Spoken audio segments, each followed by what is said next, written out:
Hey everybody, welcome to the Fire It Up with CJ show. Today we have Andy Chaleff, and he is going to be talking about his book, The Last Letter, and a big trip that he's about to embark on very soon. So welcome, Andy. Thank you for having me. Yeah, so tell me a little bit about what inspired you to write the book and take this long journey from September to November. Yeah. Well, it's one of those things when you just sort of let life evolve and you surrender to it, things happen. Yes, I And know this that. is this was certainly a massive surrender.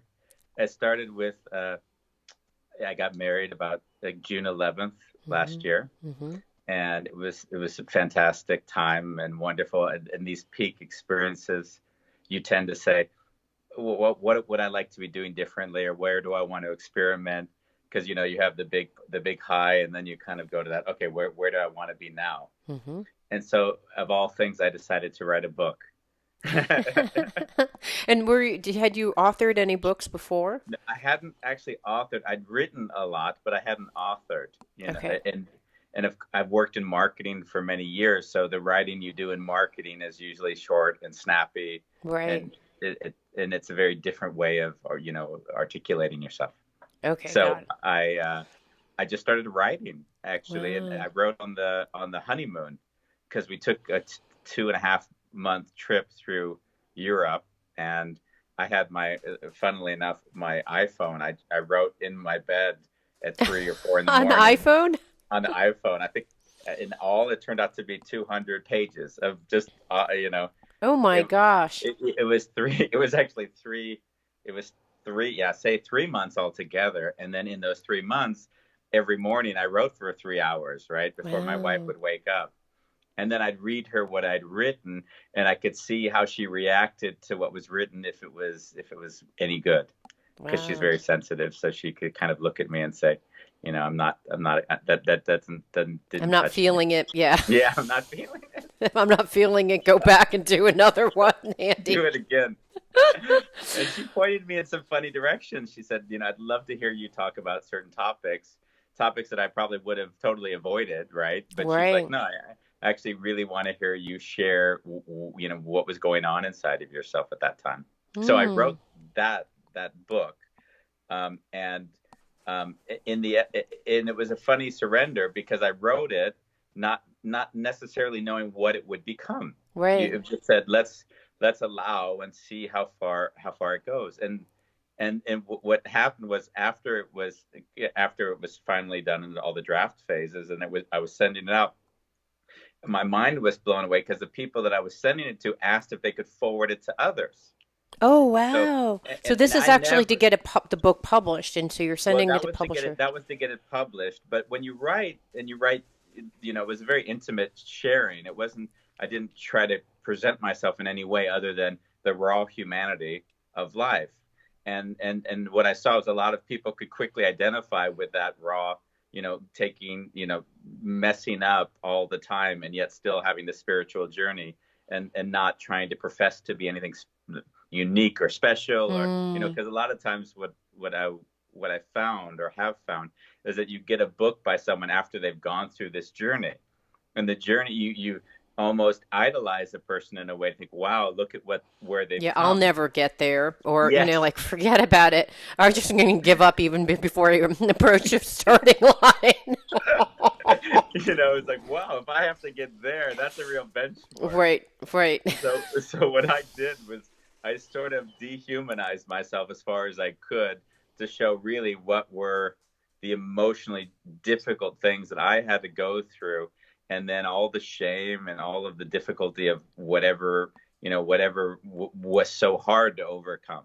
Right? Wow. Even as I speak about it, it gets emotional because I connect in the writing. I didn't write unless I was connected to the emotion that was going on at Mm, those periods. So it was a very interesting writing process as well. mm. So, uh, I'm trying to figure out the chronology of this. So, you decided to write on your honeymoon, and what was Yeah. the topic of your book, and how do you see it interrelated, if at all, to your wedding? Well, this was the interesting thing was that not, part of my thing nowadays is really allowing the vulnerability. Yeah.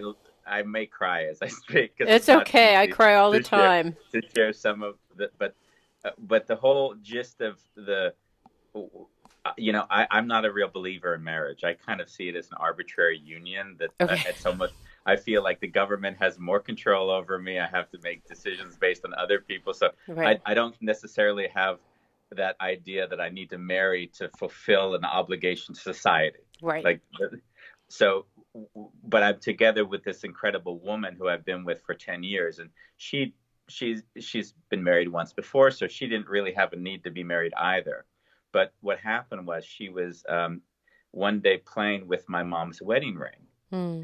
and my mom died, and I can share that's really the gist of this story, the last letter. But my mom died when I was 18 years old, Hmm. and basically don't own anything from my mom outside of that ring. Hmm. And when I saw her playing with it, it hit me like in a very in a like a level of wow, like all the suffering that I've been avoiding all my life, and because I didn't have the love that I had lost from my mother after Hmm. she died, was now in the hands of the woman that I loved. Oh, wow. And so that sort of was like it was a kind of like, it felt like a full circle moment because the book itself begins with my mom's death. Hmm. Because when I was 18, uh, basically I was a freshman in college. I went to UC Irvine, Hmm. and I wrote I actually took out of all the courses to take as a first year, I took sociology of death. Like Wow. as if that, and that was very much tied to my own fear of mortality and all of Wait, the this is, pain. you took the sociology of death before your mom's death, or? Yes, yes, I took it. Wow. Actually, I took it. I was in it literally, Wow. when she died. But I took this course, and in the course, it was apparent to me that I was going to lose everything that I loved at some point. That was just, and as a freshman, just having left the house for the first time, it was a overwhelming feeling. Hmm. And what I did at that moment was I actually wrote my mom a letter, Oh, and wow. and I wrote her a letter and basically sharing with her the things that I had trouble sharing with her while I was in high school. Oh, that's beautiful. So what did the letter say? The letter said, my parents were divorced, and as a kid, it was hard to ask my mom to come to sort of watch what I was so proud of at that time, which was running track, because I Hmm. never wanted her to see me fail. Oh, wow. So I basically just shared with her it wasn't because of you; it was because of my own Oh, pain. yeah. Yeah, And what and else was in the letter? and the letter was more just the gratitude for her being. It was one of Mm. the hardest things to have written was that my life had meaning because she was in it, right? Oh, And, beautiful. and that was sort of that key sentence. Basically, was the what led to the utter despair after she was gone, of course. Mm. Wow, wait, Because, that's really profound. So the light, and and it's interesting because I can immediately relate to, because I have now two sons that are going off to college, so I'm kind of in a oh, similar yeah, situation to your mom. And so I can see how I feel my life has meaning with them in it. And it's from a mother's perspective. yeah. But from a son's perspective, what did you mean when you said my life has meaning because you're in it? Yeah, at some point, I believe that one wants to achieve from an egoic perspective. Hmm. And then at some point, they transition a little bit to, I want to achieve to share that beauty with someone else. Hmm. So what I was deeply feeling was that the successes felt more beautiful because of my mom, and because Oh, she sweet. was part of my life. And actually, as my parents were divorced and it wasn't easy, my dad was bipolar and very, very difficult. I was very reliant on her just for my own sanity and well-being. Mm. So, Mm. yeah. Yeah, so your life accomplishments had more meaning for her when she was able to view them. Oh, Of yes. Yeah, so it's like it's kind of like the witness energy and so you wrote her this letter, you sent, and I can't even imagine receiving a letter like this. What Yeah. was her reaction Yeah. when she So received she, it? so she got the letter, and uh, at that time there weren't we didn't have this kind of internet thing, and we didn't have the mobile phones that we could leave voicemail. So Yeah, thank you. I got your we letter. had Thank the you. we had the traditional voicemail, right, with the tapes that we used to put in, and she left me a message and just said, "Lovely message, thank you, and I love you," and then Oh, sweet. that was it. Sweet. Yeah. Wow. And did you ever talk about that letter afterwards? Well, I mean, that's the thing, is that she sent me that letter, and then 4 hours later she was killed. You mean you sent her that Or letter I'm sorry, 4 hours after she had left me that voicemail, she was killed by a drunk driver. oh my God. Yeah. Oh my God. Wow. And and what was your what was your reaction after that? Oh, I Because mean, that single moment defined everything. I was at that point, yeah, 18, turning 19. It basically what I meant earlier when I said that I wrote to her and felt like life was only worth living because I could share it with her. The fact that she was there, not there anymore, was one of the most surreal experiences, because everything that mattered to me before was then meaningless. wow. Like, it was absolutely meaningless. So even to the degree that I was competing, I was a walk on the track team, which was a big deal for me at that Yeah, time, especially in Irvine. Yeah.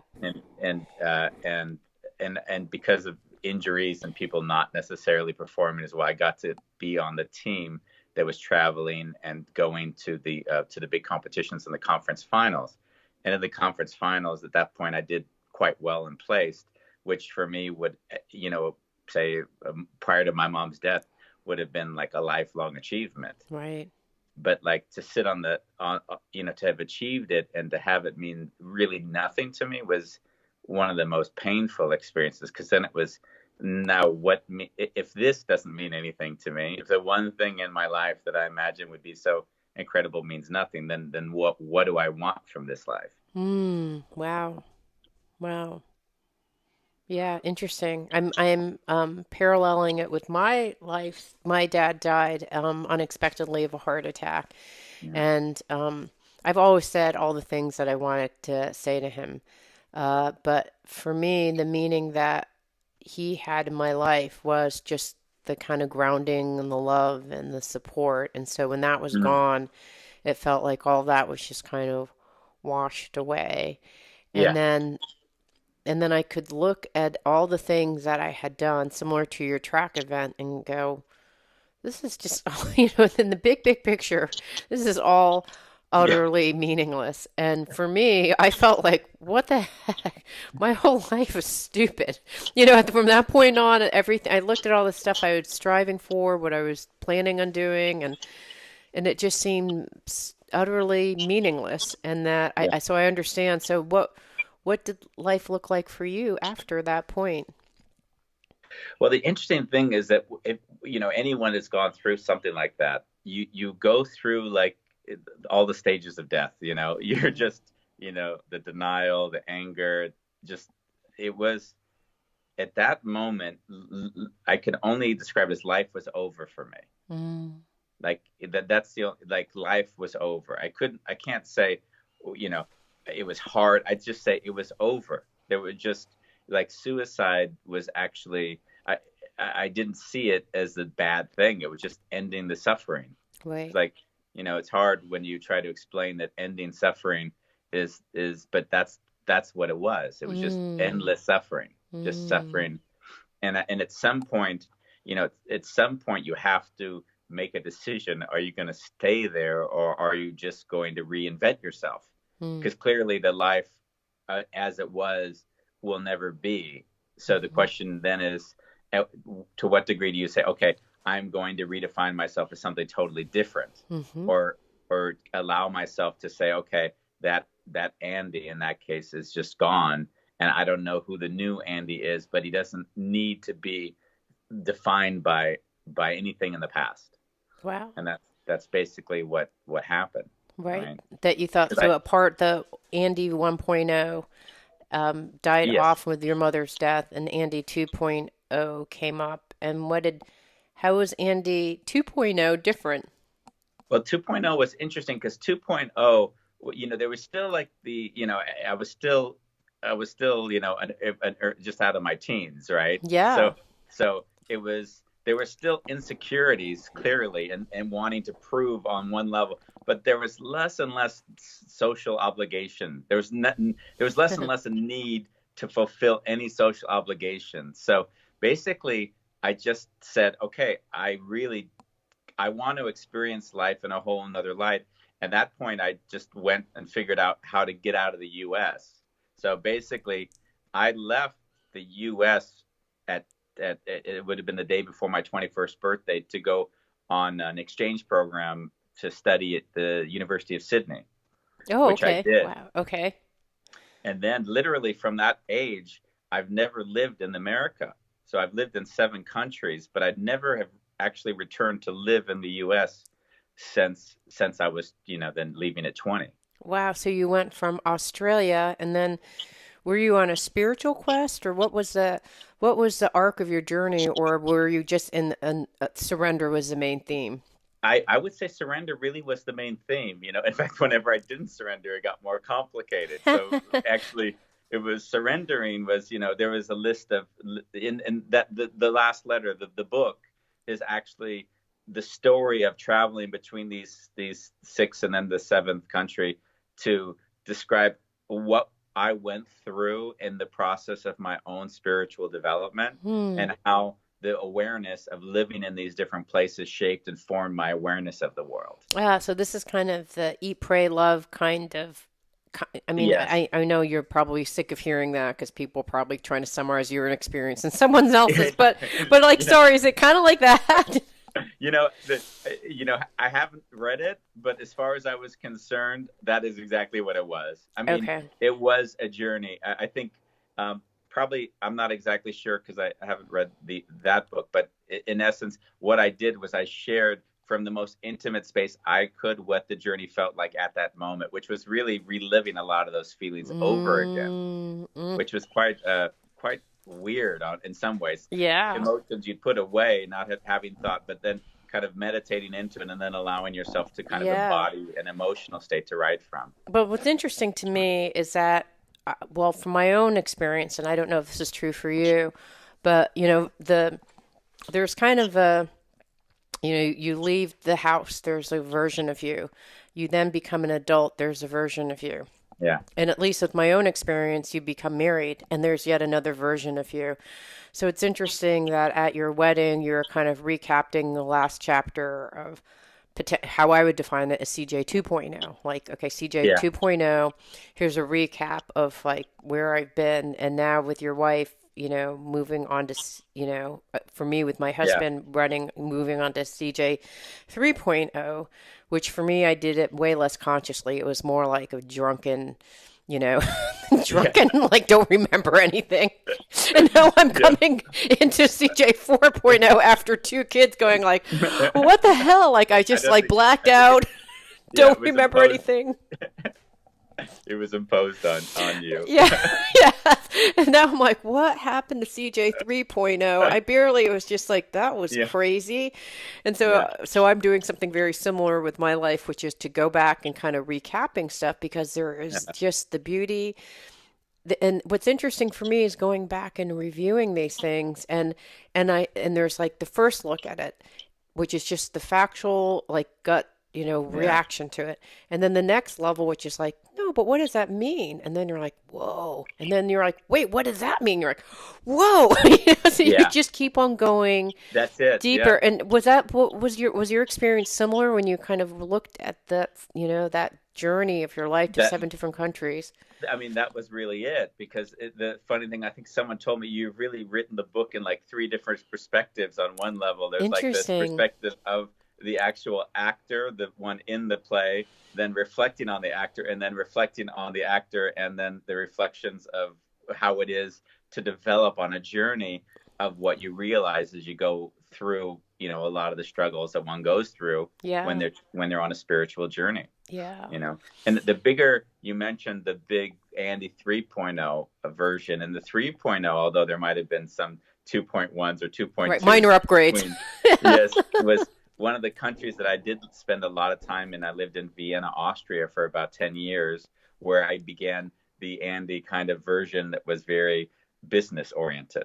So Ah. I became marketing director of a computer company that was going public. And so I just took on this identity of a person who was so far away from the essence of who I really felt the person I really desired to be, right? Mm. In my deep heart. But basically my dad at that point had thrown me out of the house and disowned me, and I had no contact. So in essence, fear and pain was driving a lot of my life until then. So Mm. when that happens, you go for control, and if you find someplace that pays you well and gives you security, then those golden handcuffs can keep you for a very, very long time. Ah, so you were in Austria for 10 years with For this 10 years. kind of Andy 2.5 or whatever, Yes, yeah. some And version then of yourself that doesn't even seem familiar now. exactly. And then I met a man who was from the Netherlands, and he basically, I was at that point, I became responsible for trainings in the company that I was in Austria, and he was a loving bastard. I guess that's the best way you could put it. Like the Okay. Dutch, the Dutch people can be very direct, Ah, and okay. he had all of this emotional development work behind him, but he had this hard, like razor's edge. If you took a step left in avoidance, then I'm gonna hold you back. I'm gonna pull you back. If you take a step right in avoidance, I'm gonna pull you back. So he never let the individual move away from the journey that they may have tried to kid themselves that they were on. Wow, that's a beautiful thing. Oh, Is it? oh, it Yes? was incredible, and I needed it because what I saw in my big headedness is that it was really easy to discount people because he doesn't appear to know this, or or yeah, it's nice, but look at he's so lost in the belief system of somebody else. I don't. So I would find ways to escape my own development by being critical of others' development, so that I didn't need to take the steps that I would Oh, have liked to. wonderful. Okay, and this gentleman who was your boss, or who was he, He your was he was teacher? just someone. He was actually just someone I hired, and then and then I went to altogether 12 countries with him in the company I was in to do trainings. And when I saw how he did trainings, because I'd done them for so many years, he was actually engaging the individual to reflect on their own journeys, as opposed to what I was used to, which was someone telling them what they should do. Wow. Wow. So in some was it so was he indirectly through his trainings coaching you, or did he say to you also like, "Hey boss, you need to get centered back into what He, was it?" I would say he was consistent. He treated everyone equally horribly. So So he was the one who kind of shifted you back into oh, like kind of like slapped you with the face of reality like, a "Listen, hundred. Andy, you're not on track." Yes, a Interesting. 100%. You're an imposter. You actually are. You say you're one thing, but you're actually something else. Whatever it was where he saw I had a limiting idea of myself that was keeping me Right. stuck. He just didn't. He didn't have any of it. Right, no filters. Thank goodness. None. Wow, None. that's a incredible gift. It was an incredible gift. And what happened after that was I literally sold everything I own. I quit that job and I lived in his attic space just to re- just, just just to have a life do over. He's like, actually, I changed my mind. Get the hell out of my attic. Go back and take that job. Whoa, Yeah. that is serious. Oh Yeah, that my was serious. goodness. Yeah. Wow. So that was Andy 3.0 actually. That was the Wow. real shift. Okay, and what happened at that moment? Because that just that scares me to death. That whole thing scares me to death Well, hearing that.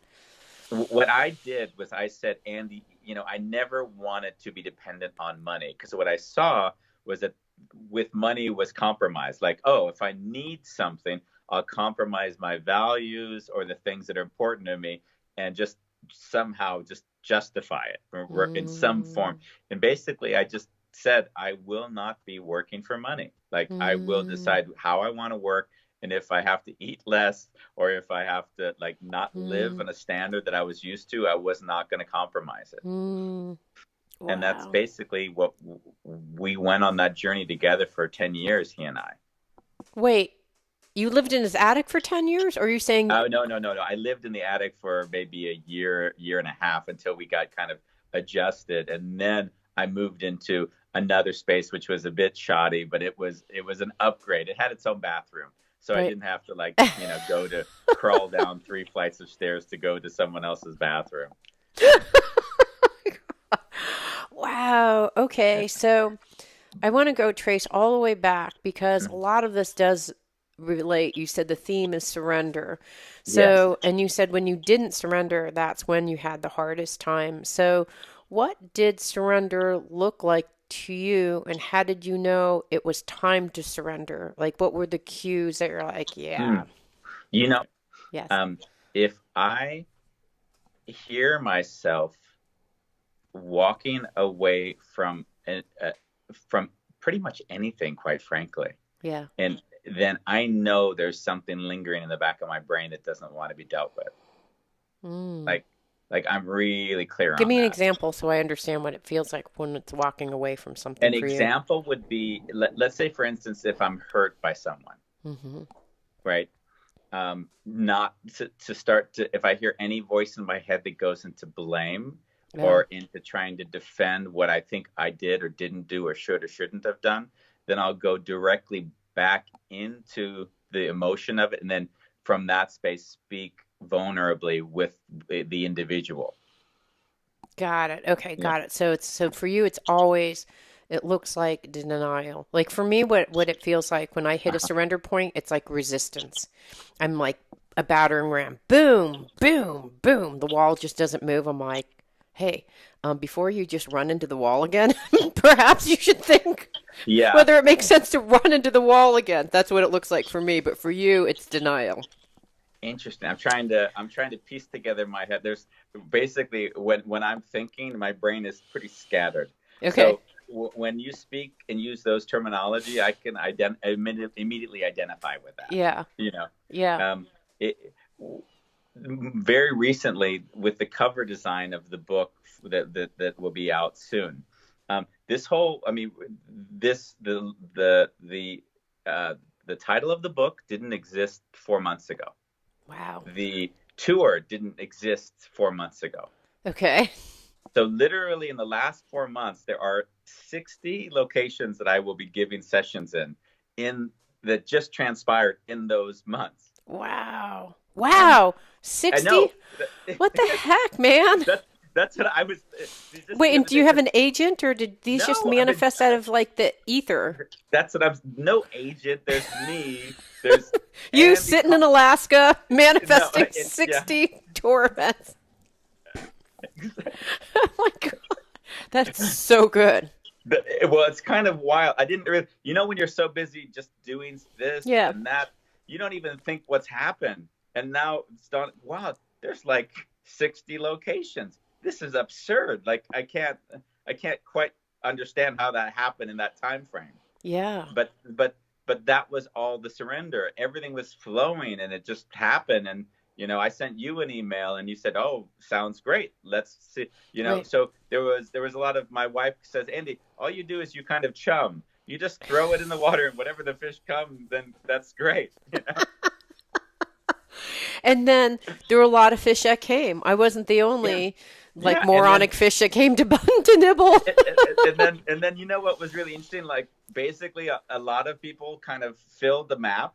I drew a line. I said, "Oh, this is the line I'll be traveling, right?" And then I said, "Wow, that's a long drive. Where are there bookstores that are so I don't need to drive 16 hours, maybe it's 8 or 4, And then I just sent off 3 or 4 emails to the bookstores in that area and said, "Hey, I'm coming through. If you'd like, it's free.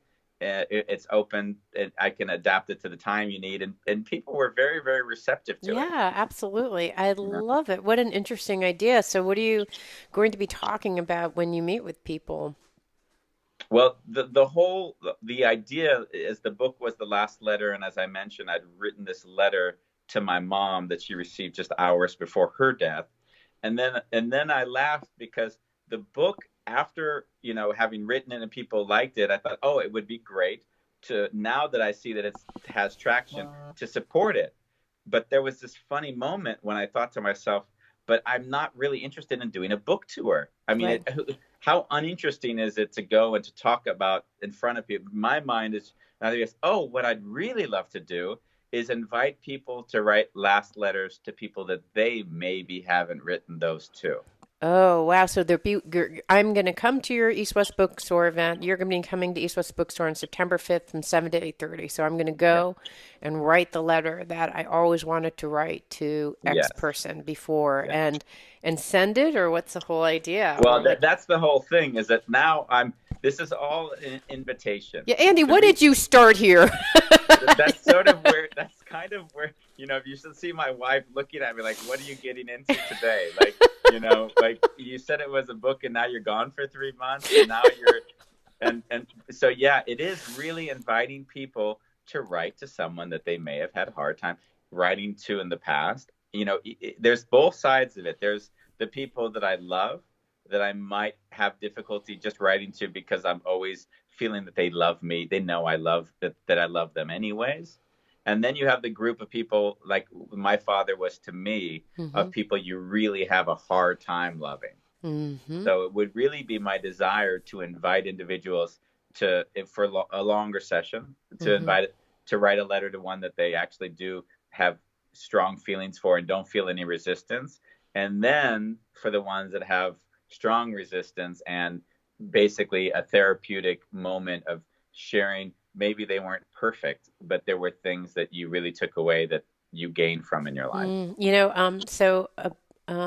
About a year ago, Mm. my eldest son was leaving for college, and I thought and for me, as I said before, my kids give me so much meaning. So when Mm. he was leaving, and I was seeing, the nest half empty, and by next summer, my youngest son will be leaving, and the nest will be empty. And I thought I better get my act together to figure what CJ 4.0 looks like, because at this Yeah. juncture, it's just this big cavernous hole. But as you discovered yourself, part of that means an evaluative analysis of CJ 3.0. So Yeah. there's this idea in shamanistic work that's called recapitulation, which you Uh-huh. actually take some of the things that you liked from your other life and decide to carry them forward, and the things that you don't like, and you like say graciously goodbye to. And Yes. so I thought, well, I'm going to take a writing class, Mm. and I got in the class and I said, I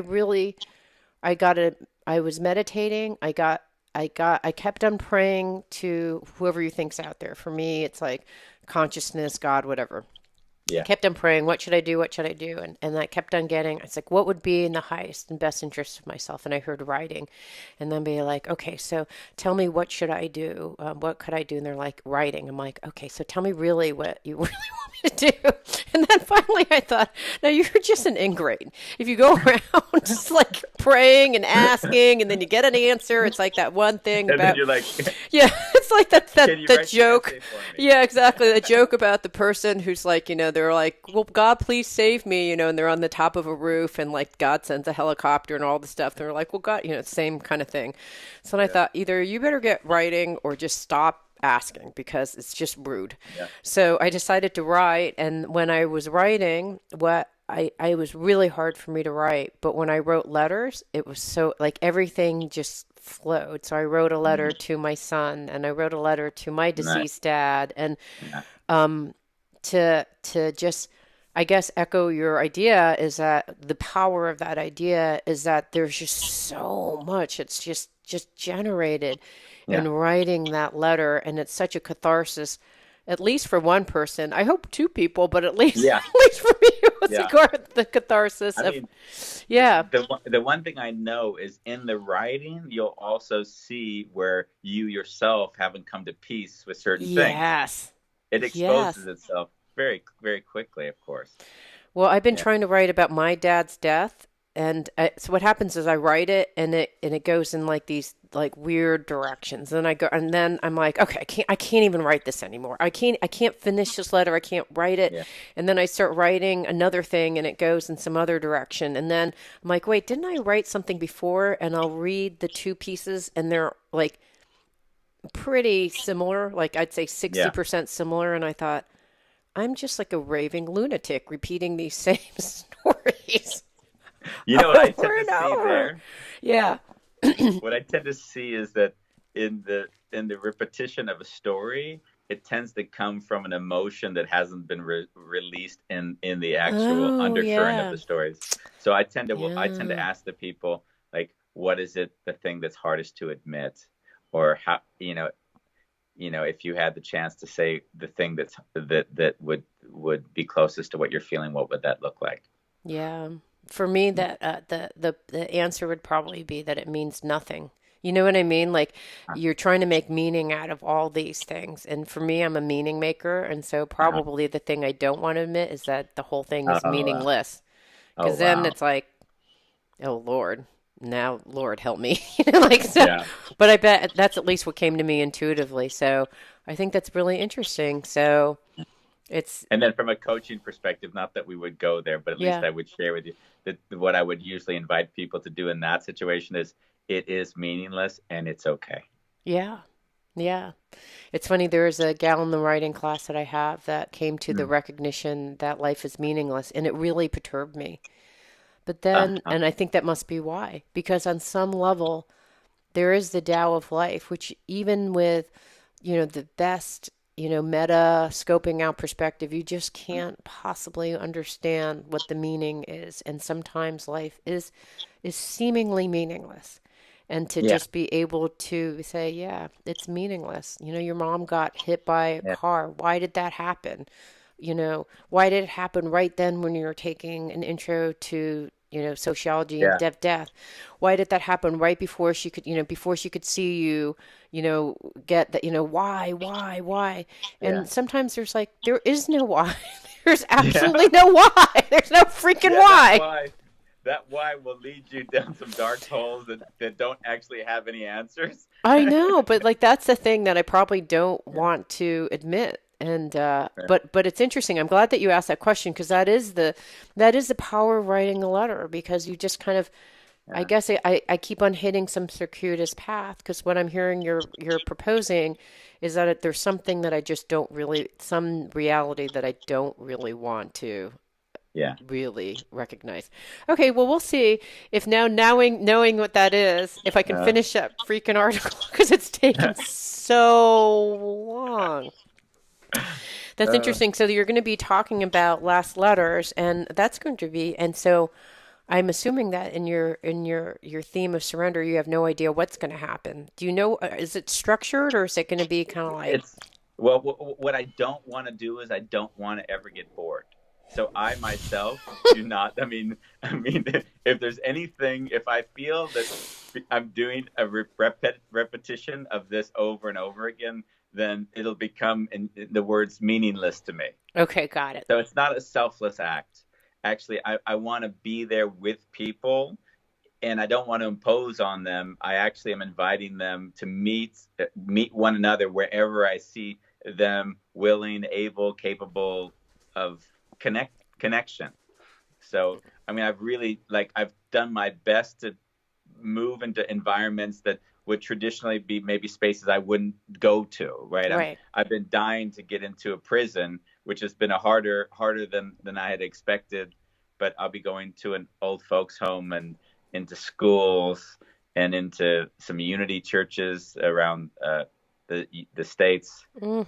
And yeah, it's really I've done my best. A lot of private homes, just individuals that have invited 5, 10 people over for a night, just to have this as a shared experience. I love it. So Yeah. We've been talking to Andy Chaleff about his book, The Last Letter. And in fact, if you want to find out about his tour from September, November, which starts in Seattle, and is it still ending in Miami, or are you still adding? It is ending in Miami, but I got, you know what was the most, when you talked about meaning, I'll be ending it at at what would we call it? Is that the word, an old folks home or a retirement community? Retirement home, yes. Yeah, so that was really emotional for me because I was thinking, wow, Mm. if I'm going, it's incredible to say I'm ending in a space where when we write those letters, it, to a large degree, very well might be the last letter for a lot of those people, which is Oh, really beautiful. quite beautiful to end it there. Mm, So that'll happen in yeah. Miami. Yeah, So folks can go to thelastletter.com yeah. and find out when you're coming. Thank you so much. Thank you very much. It was great speaking with you. It means so much to me that you're listening to the show and would love your support in any way by giving me comments below or to subscribe to the show or share the show with friends. Thank you again for your support. Love and blessings.